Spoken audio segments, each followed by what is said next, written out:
Hello बच्चों, स्वागत है आप सभी का स्वास्थ्य साइंस क्लासेस में। एनसीईआरटी के एक्सरसाइज के अगले प्रश्न की ओर बढ़ते हैं।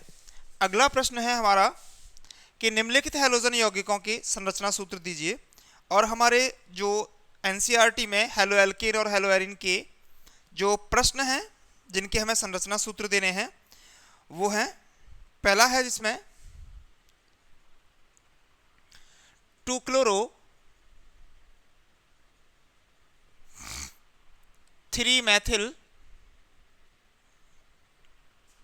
पेंटेन। ठीक है, 2-क्लोरो 3-मेथिल पेंटेन। तो इसके हमें संरचना सूत्र बनाना है। तो जैसे कि इसकी जो वर्ड रूट या मुख्य कार्बन श्रृंखला है कौन सी है, पेंटेन है। पेंटेन में कितने कार्बन होते हैं, 5। तो सबसे पहले हम पेंटेन बना लेते हैं। Math, eth, prop, but, pent, pentane हो गया ये। 3-मेथिल 2-क्लोरो, तो जो क्लोरो है उसको ज्यादा वरीयता दी जाती है। तो ये कहां पर है, 2-क्लोरो है। तो दूसरे कार्बन भी या तो यहां से काउंट कर लो, यहां से काउंट कर लो, इधर से कर लेते हैं दूसरे कार्बन पर। तो जैसे ही कार्बन से H2 यहां जुड़ा है पहले, क्योंकि ये पेंटेन लिखा है, 2-क्लोरो, क्लोरो जोड़ेंगे तो एक हाइड्रोजन कम कर देंगे, Cl हो गया 2-क्लोरो। 3-मेथिल, एक हाइड्रोजन यहां से कम कर दो, 3-मेथिल, पहला कार्बन ये माना था, दूसरा ये, तीसरा, चौथा और पांचवा, 2-क्लोरो 3-मेथिल पेंटेन हो गया। बस संरचना सूत्र हो गया। दूसरा देखिएगा, दूसरा प्रश्न है हमारा P bromo chloro benzene, para bromo chloro benzene. तो बेंजीन बना देते हैं, ये हमारी बेंजीन हो गई। और इसके पैरा पर ब्रोमो और क्लोरो हैं, एक तरफ Br हो गया और एक तरफ Cl हो गया। बस पैरा ब्रोमो क्लोरो बेंजीन हो गया। ठीक है, थर्ड क्वेश्चन है 1-क्लोरो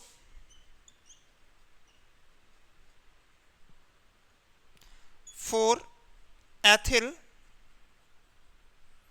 साइक्लोहेक्सेन। 4-क्लोरो 1-क्लोरो 4-एथिल साइक्लोहेक्सेन। तो साइक्लोहेक्सेन बना लो, जिसके पहले पर क्लोरो लगा है, चौथे पर एथिल और साइक्लोहेक्सेन है। इधर बना लेते हैं, एक साइक्लोहेक्सेन बना दिया हमने। ठीक है, जिसके फर्स्ट पर क्लोरो, यहीं से काउंटिंग शुरू होगी, पहला कार्बन यही माना जाएगा, पहला, दूसरा, तीसरा, चौथा, पांचवा और छठवां। जिसके 4 पर एथिल लगा हुआ है, 4 पर एथिल यहां जोड़ दो, एथिल C2H5। ये हो गया 1-क्लोरो 4-एथिल साइक्लोहेक्सेन। क्वेश्चन बहुत सिंपल है। अगला प्रश्न देख लेते हैं। अगला प्रश्न है तुम्हारा 2-क्लोरो 2-क्लोरो phenyl 1 iodo octane, iodo octane. तो तुम्हारी मुख्य कार्बन श्रृंखला कितनी है, 8 कार्बन की ऑक्टेन है। तो ऑक्टेन हो गया, ऑक्टेन के 1 पर आयोडो है। तो जैसे मान लीजिए meth, eth, prop, but, pent, hex, hept, oct. इसके पहले कार्बन पर आयोडो लगा है, तो यहां से मान लिए, यहां 2 करके एक आयोडो जोड़ दिया। पहला कार्बन ये हो गया, दूसरा, तीसरा, चौथा, पांचवा, छठवां, सातवां और आठवां। जिसके दूसरे पर 2-क्लोरोफेनिल जुड़ा है, दूसरे पर यहां पर क्या जुड़ा है, 2-क्लोरोफेनिल। तो यहां पर एक बेंजीन, बेंजीन हो गया। इसके 2-क्लोरो पर पहला, दूसरा, 2-क्लोरोफेनिल जुड़ा है, दूसरे पर दूसरे नंबर से क्लोरो जुड़ा है, हो गया तुम्हारा। ठीक है, जल्दी से नोट करते जाना है, इसको मिटा देते हैं भाई, नहीं तो स्क्रीनशॉट लेते जाना। अगले प्रश्न की ओर बढ़ते हैं। अगला प्रश्न है हमारा, थोड़ी स्पीड में करेंगे क्योंकि एक्सरसाइज बड़ी है। 2-ब्रोमोब्यूटेन, क्वेश्चन नंबर 5 है। 2-ब्रोमोब्यूटेन, 2-ब्रोमोब्यूटेन। तो ब्यूटेन लिख दो, इसके 2 पर ब्रोमो लगा दो, मैथ एथ प्रॉप ब्यूट। ये तो ब्यूटेन हो गया नॉर्मल, जिसके 2 पर ब्रोमो जोड़ दो, कहीं से भी 1 2 या 1 2, दूसरे पर ब्रोमो Br जोड़ देंगे, जैसे Br जुड़ेगा एक हाइड्रोजन कम हो जाएगा, बस 2 ब्रोमो ब्यूटेन हो गया। क्वेश्चन नंबर 6 होगा तुम्हारा 4 तृतीयक ब्यूटिल 3 आयोडो हेप्टेन। आगे देखें, बता देते हैं भाई इसको भी, कोई खास नहीं है। 4 तृतीयक ब्यूटिल है, 3 आयोडो हेप्टेन है, तो पहले हेप्टेन बना दो, meth eth prop but pent hex hept. ये नॉर्मल हेप्टेन हो गया तुम्हारा। हेप्टेन जहां जो जोड़ना है वहीं से हाइड्रोजन कम कर दो बस। 3 आयोडो है तो पहला कार्बन ये हो गया, दूसरा तीसरा चौथा पांचवा छठवां और सातवां। 3 आयोडो है तो 3 पर आयोडो आई जोड़ दो, तो एक हाइड्रोजन यहां से कम हो जाएगा। अब 4 पर तृतीयक ब्यूटिल लगाए तो यहां पर एक हाइड्रोजन कम कर दो। तृतीयक ब्यूटिल क्या होता है, तृतीयक ब्यूटिल कर दो मैथ, थोड़ा सा ऐसे कर देते, C से CH3 का होल थ्राइस जुड़ा है, ऐसे मान लो, मैथ एथ प्रॉप ब्यूट, ये हो गया तुम्हारा। 4 पर तृतीयक ब्यूटिल जुड़ा है, मैथ एथ प्रॉप ब्यूट तृतीयक ब्यूटिल कहेंगे इसको, और जब कहां जुड़ा है 4 चौथे कार्बन से जुड़ा है। ठीक, 7वां क्वेश्चन हो गया तुम्हारा। 7वां क्वेश्चन है 1 ब्रोमो 4 द्वितीयक ब्यूटिल 2 मैथिल बेंजीन। 1 ब्रोमो 4 द्वितीयक ब्यूटिल 2 मैथिल बेंजीन। बेंजीन से 2 पर मैथिल जुड़ा है और 4 पर द्वितीयक ब्यूटिल 1 पर ब्रोमो जुड़ा है, बस बेंजीन से सब जोड़ देना है। तो यहां पर benzene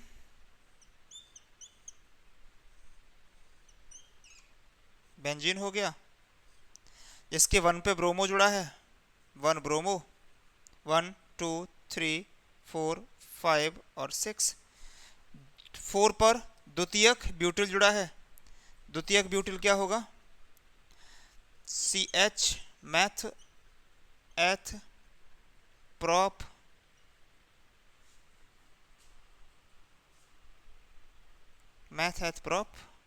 ब्यूट, meth eth prop but, द्वितीयक ब्यूटिल जुड़ा है और 2 पर मैथिल जुड़ा है, यहां पर मैथिल जोड़ दो CH3, बस ये हो गया 1 ब्रोमो 4 द्वितीयक ब्यूटिल 2 मैथिल बेंजीन। बस अगला क्वेश्चन देख लेते हैं भाई, मिटा देते हैं इसको।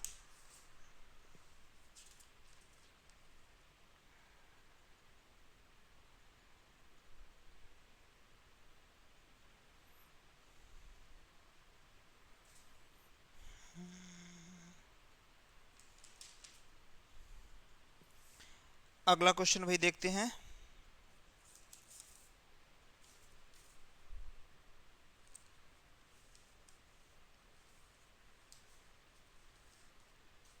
अगला क्वेश्चन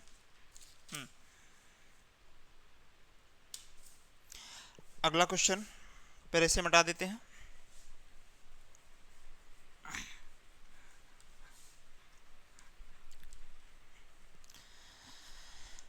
अगला क्वेश्चन है तुम्हारा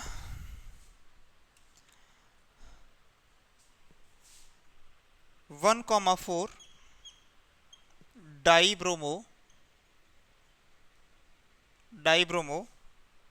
ब्यूट टू इन,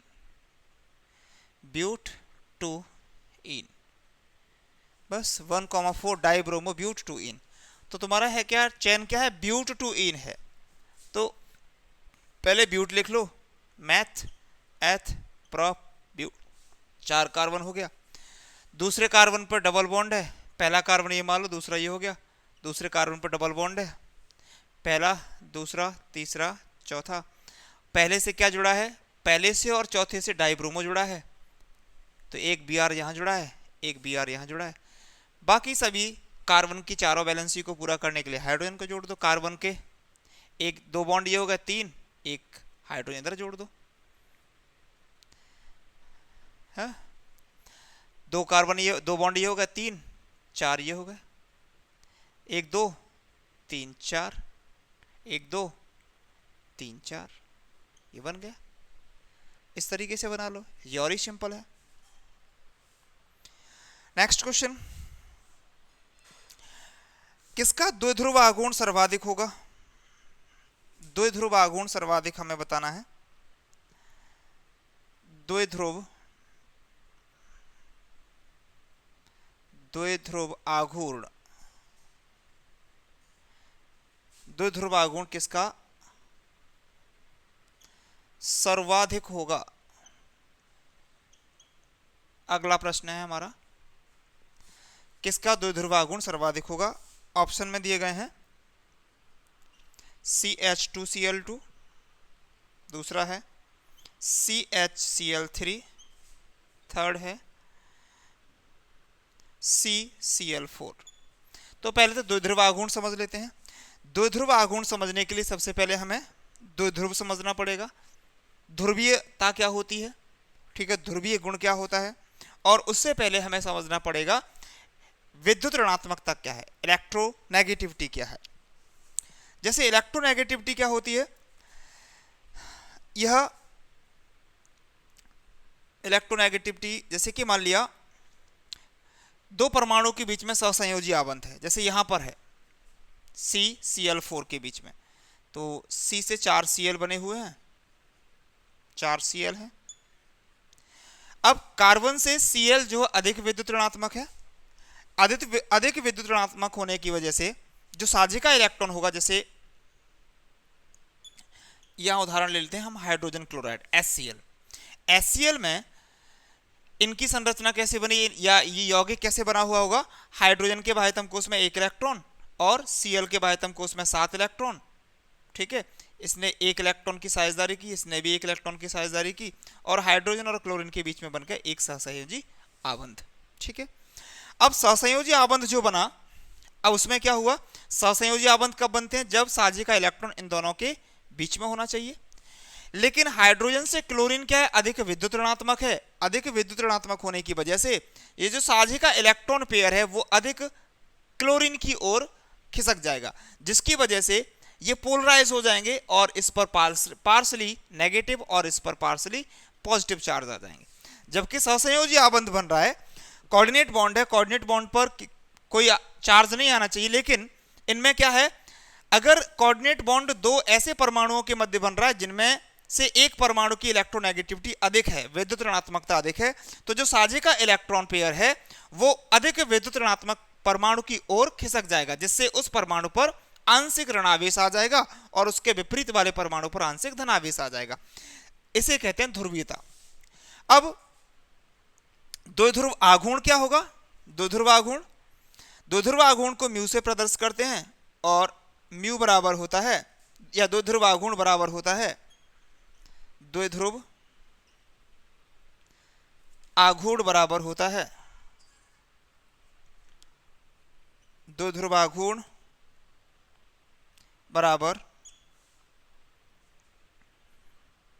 द्विध्रुव आघूर्ण बराबर होता है बॉन्ड लंबाई, आबंध लंबाई गुणा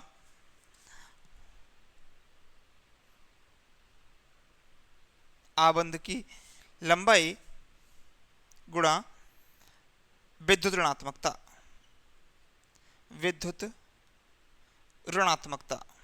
या आवेश, मान लो आवेश। किसकी विद्युत ऋणात्मकता अधिक है? द्विध्रुव आघूर्ण, आबंध लंबाई गुणा आवेश।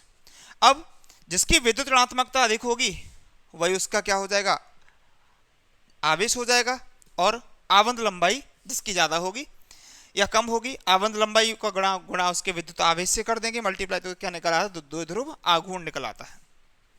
ठीक है, अब द्विध्रुव आघूर्ण को हम जो ज्यादा विद्युत ऋणात्मक होता है उसकी ओर एरो लगा करके प्रदर्शित कर देते हैं द्विध्रुव आघूर्ण को। अब कार्बन से हैलोजन की तरफ ये द्विध्रुव आघूर्ण लग गया, ये द्विध्रुव आघूर्ण, ये द्विध्रुव आघूर्ण और ये द्विध्रुव आघूर्ण। तो इसका इस कार्बन पर जो नेट डाइपोल मूवमेंट होगा द्विध्रुव आघूर्ण हो जाएगा, वो हो जाएगा 0। ऐसे ही CH में एक हाइड्रोजन है, 3 क्लोरीन है, तो इनके दो तो क्या हो जाएंगे, दो तो निरस्त हो जाएंगे, डाइपोल मूवमेंट द्विध्रुव आघूर्ण दोनों क्या हो जाएंगे, निरस्त हो जाएंगे, और दोनों के बीच में से सिर्फ एक हाइड्रोजन की वजह से द्विध्रुव आघूर्ण इसका थोड़ा सा हो जाएगा। लेकिन इनमें क्या होगा, CH2Cl2 में कार्बन से 2 हाइड्रोजन सिंगल बॉन्ड से जुड़े हैं और 2 Cl सिंगल बॉन्ड से जुड़े हैं, तो इन दोनों के तो निरस्त हो जाएंगे, लेकिन 2 हाइड्रोजन की वजह से इनका जो द्विध्रुव आघूर्ण है सबसे अधिक होगा। तो CH2Cl2 का द्विध्रुव आघूर्ण जो डाइपोल मूवमेंट है वो सबसे अधिक हो जाएगा। ठीक है, नेक्स्ट क्वेश्चन की ओर चलते हैं।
नेक्स्ट क्वेश्चन,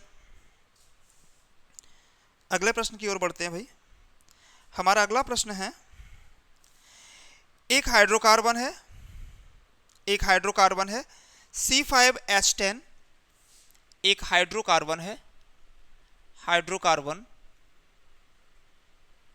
C5H10, और इसके बारे में ये बताया गया है कि ये जो है तुम्हारा, ये क्लोरीन के साथ अभिक्रिया नहीं करता है, अंधेरे में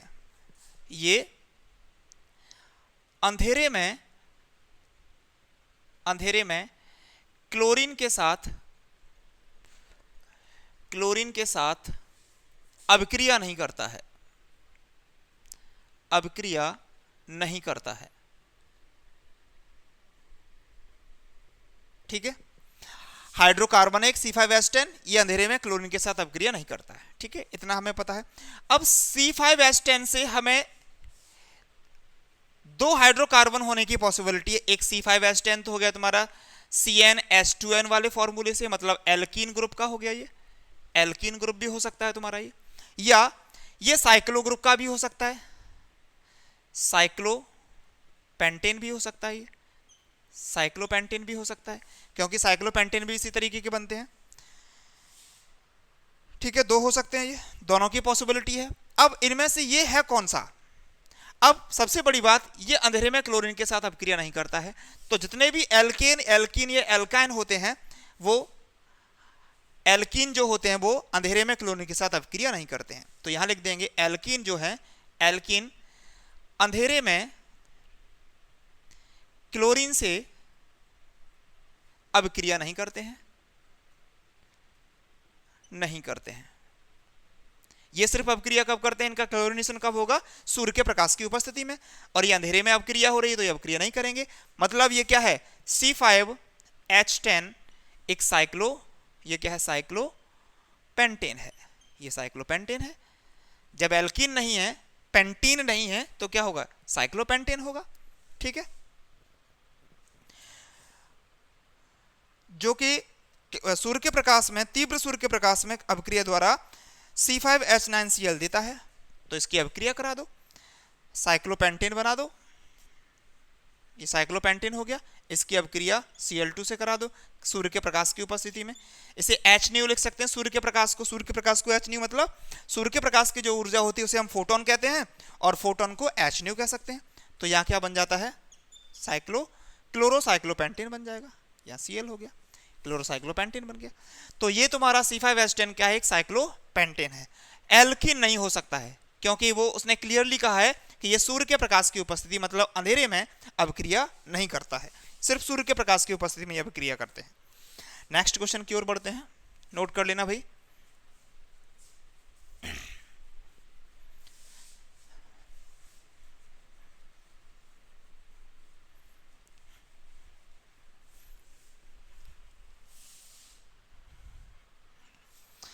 नेक्स्ट क्वेश्चन है हमारा, अगला प्रश्न है C4H9Br सूत्र वाले यौगिक के सभी समावयवी लिखे, वाले यौगिक के सभी समावयवी लिखिए, समावयवी लिखिए। आइसोमर्स लिखने हमें, समावयवी लिखने हैं किसके, C4H9Br सूत्र वाले। तो भाई इसमें कितने पॉसिबल हो सकते हैं वो लिख दो बस। पहला बना दें, कार्बन 4 है तो CH3 CH2 CH2 CH2Br पहला हो गया। दूसरा Br को और खिसका लाओ, CH3 CH2 CH CH3 Br यहाँ आ जाएगा, 2 हो गए। तीसरा हो जाएगा तुम्हारा CH3 CH, इधर CH3 कर दिया हमने, CH2Br ये हो जाएगा एक। तीसरा हम चौथा हम कर दें CH3 C CH3 CH3 और Br, एक ये हो जाएगा। तो इस सूत्र के 4 समावयवी पॉसिबल हो जाएंगे। ठीक है, इनके नाम भी लिख सकते हो IUPAC चाहो तो। इसका नाम क्या हो जाएगा, नॉर्मल क्या हो जाएगा, इसे कहेंगे हम bromo butane, meth eth प्रोब्यूट bromo butane. ये 2 ब्रोमो ब्यूटेन, 2 ब्रोमो ब्यूटेन। ये हो जाएगा 1 bromo 2 methyl butane, meth eth prop but, meth eth propane propane. और इसे लिख सकते हो तुम 1 ब्रोमो 1,1 डाईमेथिल एथेन। ठीक है, ये इनके IUPAC नाम हो जाएंगे। या इसे तृतीयक tertiary butyl bromide, meth eth prop but butyl bromide कह सकते हो तुम इसे, butyl bromide, tertiary butyl bromide. इसे सेकेंडरी या द्वितीयक ब्यूटिल ब्रोमाइड कह सकते, द्वितीयक ब्यूटिल ब्रोमाइड कह सकते हो। इसे ब्यूटिल ब्रोमाइड कह सकते हो, या हाँ इसे भी कह सकते हो तुम, नहीं ये प्राइमरी हो जाएगी, प्राइमरी, और ये द्वितीयक हो जाएगी, ये प्राइमरी हो जाएगी। IUPAC नाम ज्यादा महत्वपूर्ण है, IUPAC नाम को समझ लें। अगला क्वेश्चन,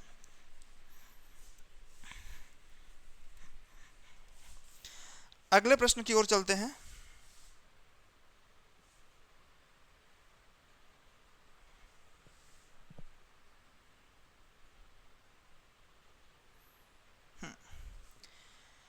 अगला प्रश्न है हमारा, उभयदंती नाभिकीय रागी क्या होते हैं, एक उदाहरण सहित समझाइए।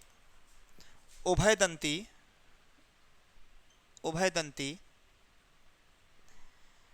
नाभिक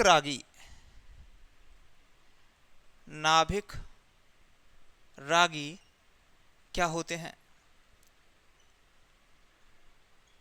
उदाहरण से समझाना है। उभयदंती नाभिक रागी मतलब जो नाभिक स्नेही होते हैं, न्यूक्लियोफाइलिक होते हैं, जिन पर लोन पेयर्स होते हैं, जो लोन पेयर्स होते हैं वो क्या होते हैं, किसी पॉजिटिवली चार्ज एटम्स की ओर क्या होते हैं, आयन की ओर अट्रैक्ट हो जाते हैं। नाभिक रागी क्या होते हैं, नाभिक स्नेही। उभयदंती मतलब ऐसे नाभिक रागी, ऐसे नाभिक रागी जो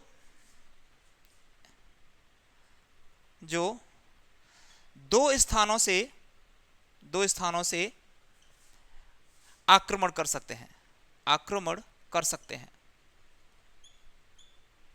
दो स्थानों से आक्रमण कर सकते हैं। जैसे उदाहरण से समझ लें, सीएन तुम्हारा जो है सी की तरफ से भी किसी से न्यूक्लियोफाइल, किसी की तरफ किसी जुड़ सकता है, और एन की तरफ भी किसी से जुड़ सकता है। अगर एन की तरफ से जुड़ता है तो क्या हो जाएगा, वो आइसोसाइनाइड, सी की तरफ से जुड़ता है तो साइनाइड। तो ऐसे ही क्या कहलाते हैं, उभयदंती कहलाते हैं। ये इनके पास भी लोन पेयर भी होता है, इनके पास भी लोन पेयर होता है। तो ऐसे क्या कहलाएंगे, उभयदंती नाभिक रागी कहलाएंगे, जो दोनों तरफ से जुड़ सकते हैं। ठीक है, जो दोनों तरफ से किसी सबट्रेट से, सबट्रेट मतलब तुम्हारा जो क्रियाधार होता है उससे अगर जुड़ सकते हैं तो ये क्या कहलाएंगे, दोनों तरफ से जुड़ने वाले क्या कहलाएंगे, उभयदंती कहलाएंगे। मतलब एक बार में जुड़ेंगे एक ही तरफ से, लेकिन वो दोनों तरफ से जुड़ सकते हैं। जैसे कि साइनाइड हो गया, ये एन की तरफ से भी जुड़ सकता है और सी की तरफ से भी जुड़ सकता है। तो ऐसे जो न्यूक्लियोफाइल होते हैं, नाभिक रागी होते हैं, उन्हें क्या कहा जाता है, एम्बिडेंटेंट कहा जाता है, उभयदंती कहा जाता है। नेक्स्ट क्वेश्चन है हमारा, नेक्स्ट क्वेश्चन की ओर बढ़ते हैं। निम्नलिखित से 1 आयोडो ब्यूटेन प्राप्त करने का समीकरण दीजिए। हमें 1 आयोडो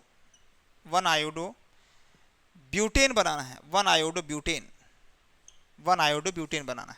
ठीक है, किससे बनाना है, पहला हो गया तुम्हारा 1 ब्यूटेनॉल से, 1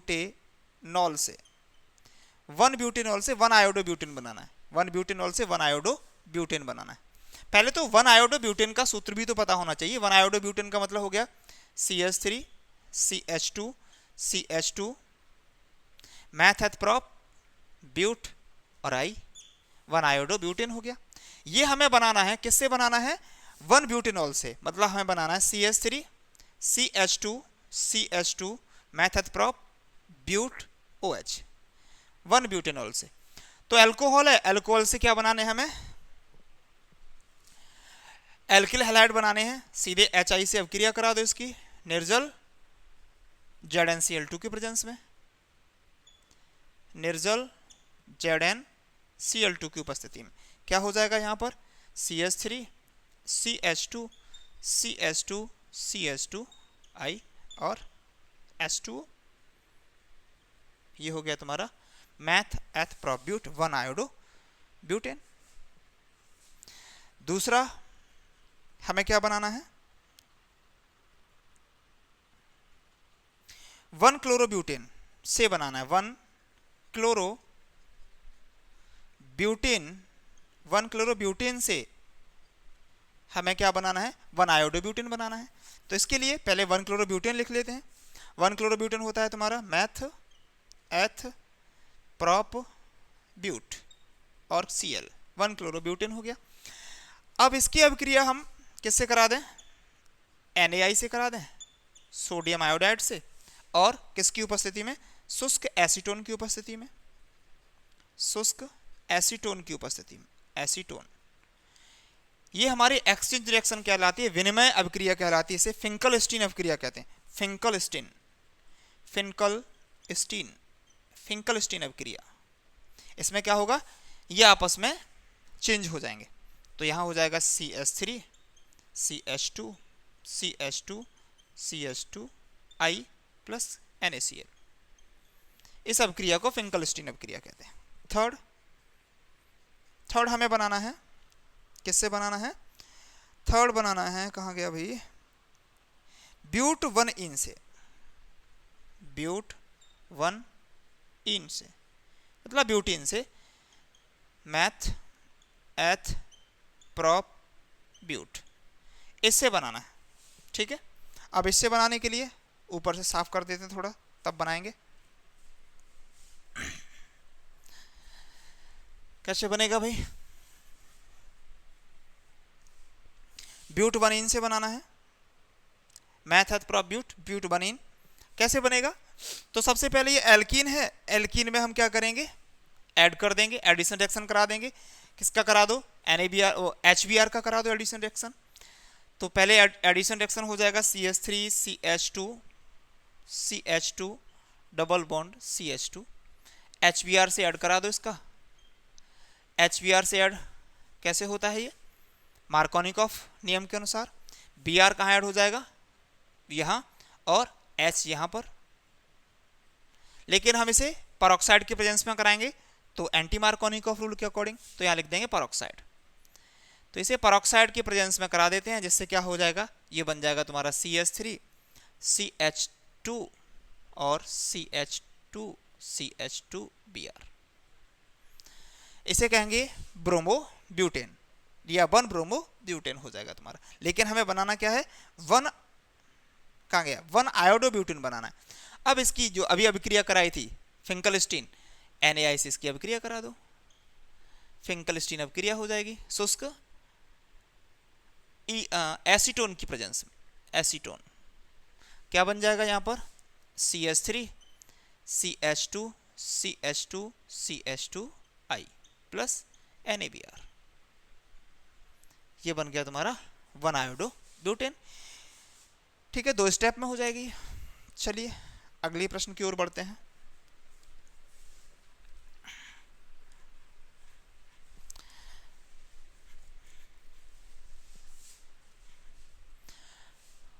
अगला प्रश्न है हमारा,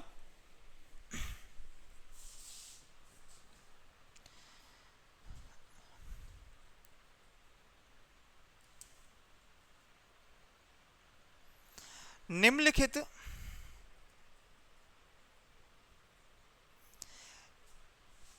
जोड़ी में कौन सा यौगिक OH के साथ SN2 अभिक्रिया में अधिक तीव्रता से अभिक्रिया करेगा। मतलब कि इसमें हमें यह बताना है कि OH के साथ, OH नेगेटिव के साथ SN2, जो SN2 अभिक्रिया है, अभिक्रिया कौन सा यौगिक अधिक तीव्रता से करेगा,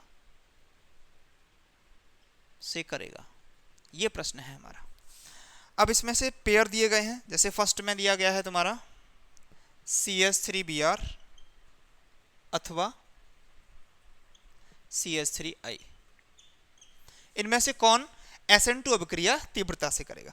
तो SN2 अभिक्रिया, सबसे पहले तो 2 अभिक्रियाएं होती हैं जो न्यूक्लियोफाइलिक सब्स्टिट्यूशन रिएक्शन होती हैं। एक होती है SN1 और एक होती है SN2। SN1 और SN2। SN1 जो है, SN1 अभिक्रिया जो है वो 3 डिग्री और 2 डिग्री सबसे ज़्यादा किसके प्रति रिएक्टिव होती है, 3 डिग्री, फिर 2 डिग्री और 1 डिग्री के प्रति। SN जो 2 है वो 1 डिग्री एल्किल हैलाइड सबसे ज़्यादा देते हैं, 2 डिग्री एल्किल हैलाइड, फिर 3 डिग्री एल्किल हैलाइड। ये इनका क्रम होता है। SN1 अभिक्रिया में क्या होता है, ये 2 स्टेप में अभिक्रिया होती है, जिसका फर्स्ट स्टेप जो होता है रेट डिटरमाइनिंग होता है। इसमें पहले स्टेप में कार्बोकैटायन बनता है, दूसरे स्टेप में कार्बोकैटायन पर किसी न्यूक्लियोफाइल का अटैक होता है। दूसरा SN2 अभिक्रिया में इसमें कार्बोकैटायन नहीं बनता है, कार्बोकैटायन बनता है लेकिन वो एक संक्रमण अवस्था में बनता है, और इसमें पीछे की तरफ से क्या अटैक होता है, न्यूक्लियोफाइल का अटैक होता है। अब इनमें CH3Br और CH3I में कौन ज्यादा SN2 के प्रति रिएक्टिव होगा, तो CH3I जो है अधिक रिएक्टिव होगा, क्योंकि CH3 में I जो है अच्छा लीविंग ग्रुप है। I जो है, I एक अच्छा लीविंग ग्रुप है, लीविंग ग्रुप है। तो I अच्छा लीविंग ग्रुप है, इसकी वजह से ये अधिक SN2 के प्रति क्या होगा, रिएक्टिव होगा CH3I। दूसरे में हमें पूछ रहा है कि CH3 होल थ्राइस CCl अथवा CH3Cl। तो अभी हमने क्लियर कर दिया था कि जो 3 डिग्री होते हैं, 2 डिग्री होते हैं, वो SN1 के प्रति ज़्यादा रिएक्टिव होते हैं, और जो 1 डिग्री होता है वो SN2 के प्रति ज़्यादा रिएक्टिव होता है। तो CH3Cl ये ज़्यादा SN2 के प्रति रिएक्टिव होगा। बस CH3Cl is more reactive in SN2 reaction.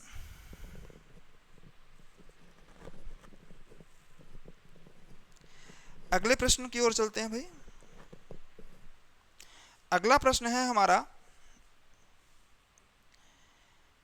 निम्नलिखित हैलाइडों से के एथेनॉल में सोडियम हाइड्रोक्साइड द्वारा विहाइड्रोजनन के फलस्वरूप बनने वाले सभी एल्कीनों की संरचना लिखी, इनमें से मुख्य एल्कीन कौन सी है। ठीक है भाई, अगला प्रश्न चलते हैं। हमें इनकी विहाइड्रो हैलोजन अभिक्रिया देनी है एथेनॉल में सोडियम हाइड्रोक्साइड की उपस्थिति में। मतलब एल्कोहल ये लिखा है एथेनॉल में सोडियम हाइड्रोक्साइड की अभिक्रिया द्वारा जो विहाइड्रो हैलोजनीकरण होगा, विहाइड्रो हैलोजनीकरण उसकी अभिक्रिया देनी। विहाइड्रो हैलोजनीकरण, डिहाइड्रो हैलोजनेशन जिसे कहते हैं, डिहाइड्रो हैलोजनेशन। इस अभिक्रिया में हमें क्या करना है, डिहाइड्रो हैलोजनेशन, जब हम एल्कोहलिक सोडियम हाइड्रोक्साइड या पोटेशियम हाइड्रोक्साइड के प्रेजेंस में किसी एल्किल हैलाइड से अभिक्रिया कराते हैं, तो इसमें क्या होता है, अल्फा कार्बन से हैलोजन और बीटा कार्बन से हाइड्रोजन का विलोपन हो जाता है। ठीक है, कर देते हैं भाई। और इसमें मेजर प्रोडक्ट सेट-जेफ रूल के अकॉर्डिंग बनता है। सेट-जेफ नियम के अनुसार ही इसमें क्या होगा, मेजर प्रोडक्ट बनेगा। तो जैसे पहला है तुम्हारा, पहली अभिक्रिया हमें करानी है 1 ब्रोमो 1 मैथिल साइक्लोहेक्सेन की। पहले तो इसकी संरचना बना लो, साइक्लोहेक्सेन बना लो भाई एक, जिस पर 1 पर क्या जुड़ा है, मैथिल जुड़ा है, और 1 पर ही ब्रोमो जुड़ा है, Br। ठीक है, तो यहां जो कार्बन है वो कार्बन अल्फा कार्बन होगा, इसके बगल वाला ये बीटा और ये वाला भी बीटा कार्बन होगा। तो इनकी जब अभिक्रिया हम कराते हैं एल्कोहलीय NaOH की प्रेजेंस में, इनको जब गर्म किया जाता है तब क्या होगा, दो मेजर प्रोडक्ट बन सकते, मतलब दो प्रोडक्ट बनेंगे। यहां से तो अल्फा कार्बन से तो हैलोजन जाएगा, और बीटा कार्बन से ये बीटा कार्बन है, ये भी बीटा कार्बन है, और ये भी बीटा कार्बन है। 3 पॉसिबिलिटी है बीटा कार्बन की। तो या तो इन दोनों के बीच से यहां से हाइड्रोजन चला जाए या यहां से हाइड्रोजन चला जाए, तो सेमी प्रोडक्ट बनेगा। तो एक तो प्रोडक्ट हमारा हो गया यहां से हैलोजन, तो यहां क्या रह गया CH3, और अगर यहां से हैलोजन जाएगा तो यहां हो जाएगा, वो हाइड्रोजन जाएगा तो यहां हो जाएगा डबल बॉन्ड, एल्कीन बन जाएगा। और अगर यहां से गया तो प्रोडक्ट बनेगा डबल बॉन्ड CH2। ठीक है, दो प्रोडक्ट बने, इसमें मेजर प्रोडक्ट ये होगा सेट-जेफ रूल के अकॉर्डिंग।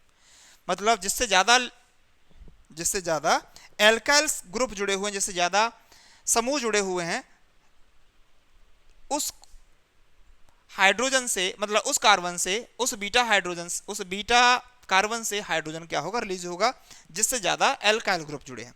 तो इससे तो सिर्फ एक ही जुड़ा है, इससे ये भी जुड़ा है, ये भी जुड़ा है, ये भी जुड़ा है, ये भी जुड़ा है, ज्यादा कार्बन जुड़े हैं, मतलब इनके बीच का जो हाइड्रोजन जाएगा वो जो होगा मेजर प्रोडक्ट होगा। ठीक है, दूसरा अगले एग्जांपल से समझ में आ जाएगा। जैसे लिखा है 2 chloro 2 methyl butane, 2 chloro 2 methyl butane. ठीक है,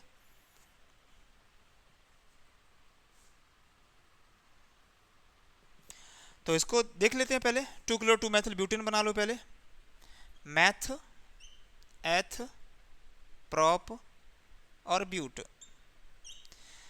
2 क्लोरो पहला कार्बन दूसरा कार्बन या पहला कार्बन दूसरा कार्बन, कहीं से भी काउंट कर सकते हो। तो यहाँ से कर लो, यहाँ से कर लो, पहला कार्बन ये, दूसरा कार्बन ये, तो दूसरे से क्लोरो जुड़ा है, यहाँ Cl जोड़ दो। जैसे Cl जोड़ोगे तो एक हाइड्रोजन हट जाएगा, और 2 से ही मैथल जुड़ा है तो एक और हाइड्रोजन हट जाएगा, CH3। ठीक है, इसकी अभिक्रिया करा दो, एल्कोहलिक सोडियम हाइड्रोक्साइड NaOH। तो वही इस कार्बन को अल्फा कार्बन कहते हैं, ये बीटा कार्बन हो गया, ये बीटा कार्बन हो गया, ये भी बीटा कार्बन हो गया। ठीक है, तो हैलोजन कहां से जाएगा? अल्फा कार्बन से, और बीटा से क्या जाएगा? हाइड्रोजन। तो यहां से भी जा सकता है और यहां से भी जा सकता है, यहां से जाएगा, यहां से जाएगा, सेम प्रोडक्ट बनेगा, यहां से जाएगा तो दूसरा प्रोडक्ट बनेगा। यहां से जो जाएगा तो इसके साथ ज्यादा अल्काइल ग्रुप जुड़ा है, मतलब यहां से जाने पर क्या बनेगा? मेजर प्रोडक्ट बनेगा। इनके साथ सिर्फ एक ही एक है तो यहां से माइनर प्रोडक्ट बनेगा। तो एक तो बन जाएगा CH3 CH double bond C single bond CH3 CH3, ये मेजर प्रोडक्ट बनेगा। एक माइनर प्रोडक्ट भी बन जाएगा CH3 CH2 C single bond CH3 double bond CH2, ये इसका माइनर प्रोडक्ट होगा, ये इसका मेजर प्रोडक्ट होगा, मेजर। अगला प्रश्न,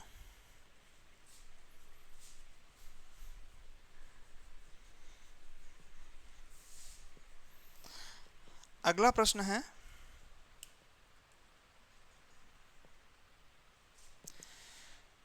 2,2,3 ट्राई मैथिल, लास्ट क्वेश्चन होगा 3 ब्रोमो पेंटेन। तो 3 ब्रोमो पेंटेन है, ट्राईमेथिल 2,2 3 ट्राईमेथिल। तो पहले पेंटेन बना लो, meth eth prop but pent, pentane हो गया। 3 पर ब्रोमो है, पहला कार्बन अगर ये है तो 1 2 3, यहाँ पर क्या जुड़ा है? एक ब्रोमो जुड़ा है, और 3 पर एक मैथिल भी जुड़ा है तो यहाँ से एक हाइड्रोजन चला जाएगा, और 2 पर 2 मैथिल जुड़े हैं तो दोनों हाइड्रोजन चले जाएंगे, और यहां से। ठीक है, इसकी अभिक्रिया करा देंगे, एल्कोहलिक NaOH की प्रेजेंस में क्या होगा? अल्फा कार्बन ये है, beta carbon beta carbon beta carbon beta carbon ये हो गया, बीटा कार्बन ये हो गया, बीटा कार्बन ये हो गया, और ये है अल्फा कार्बन। अल्फा कार्बन से हैलोजन यहां से चला जाएगा, या तो हाइड्रोजन यहां से जाएगा या हाइड्रोजन यहां से जाएगा। दोनों तरफ से जाने पर यहां से जाएगा तो मेजर प्रोडक्ट बनेगा, यहां से जाएगा तो माइनर प्रोडक्ट बनेगा। तो ये हो जाएगा तुम्हारा CH3 CH double bond C, ऊपर हो जाएगा CH3 single bond C CH3 CH3 और CH3, या ये हो गया तुम्हारा मेजर प्रोडक्ट। माइनर प्रोडक्ट क्या हो जाएगा? CH3 CH2 C double bond CH2 single bond C CH3 CH3 और CH3, ये इसका माइनर प्रोडक्ट होगा। ठीक है, आगे की क्वेश्चन नेक्स्ट वीडियो में देखते हैं। ठीक है, धन्यवाद।